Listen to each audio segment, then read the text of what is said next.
Whenever Apple is going to have a new product for sale in its stores, the fanboys line up in such great numbers that it's surprising Ticketmaster hasn't figured out a way to capitalize on the multitude of anxious buyers with credit cards ready to go.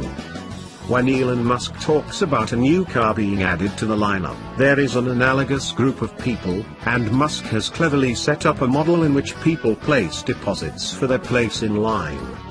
The number of deposits, 2 per customer only, it should be noted, for the Model 3 is some 400,000.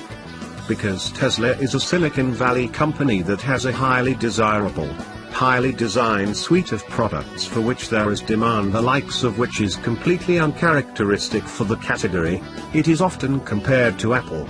After all, has anyone gotten into line to buy a Windows phone? Do you even remember the ZU? So it must be that Tesla is like Apple. But there is one non-trivial problem with this comparison. Apple sells its products in mass quantity.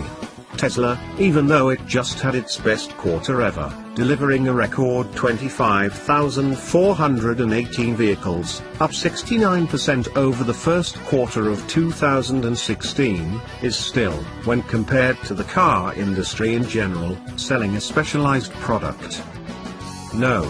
The automotive brand most like Apple is Jeep.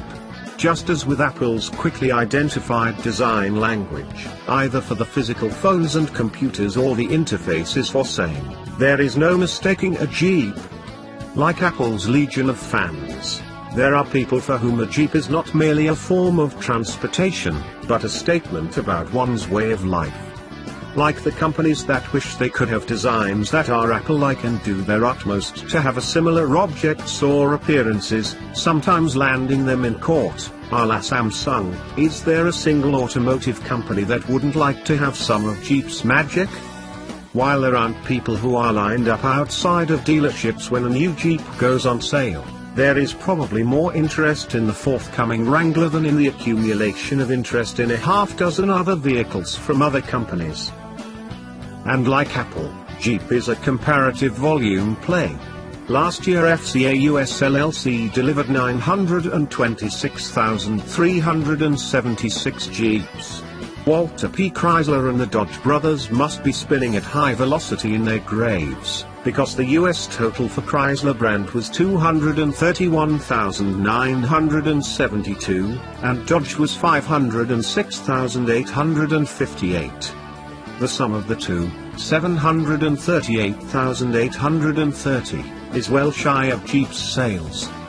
On a global basis, Jeep sold some 1.4 million units in 2016. It is looking to increase that number to about 2 million by 2020.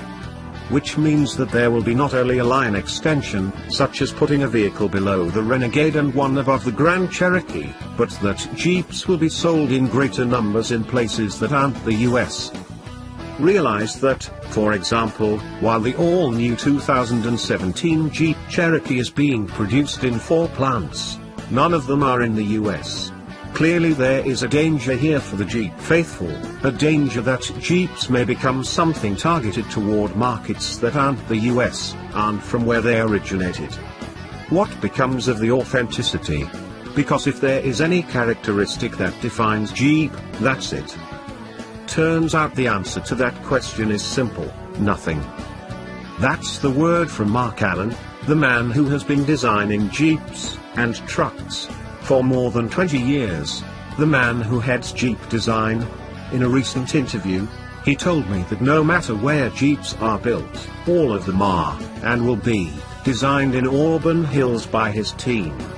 Yes, there are modifications needed to make the vehicles street legal for other countries, not exactly major things. Generally, as he cites license plate fixture points as an issue they face, but the Jeeps are going to be coming out of the primary Jeep studio. It will soon be Easter. Alan and his team will be in Moab, Utah. They will be taking with them a suite of specially created Jeeps, vehicles they will be showing and demonstrating to the Jeep faithful who go there each year. This is the 51st, for the Easter Jeep Safari. Alan points out that these are capable concept vehicles, as in Jeeps that are capable of doing what Jeeps are supposed to do.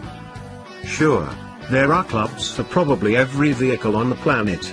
But chances are there is no more dedicated group of individuals around the planet than those who drive Jeeps. That's something that Tesla will never have. Nor will Samsung or Microsoft ever get the love of Apple.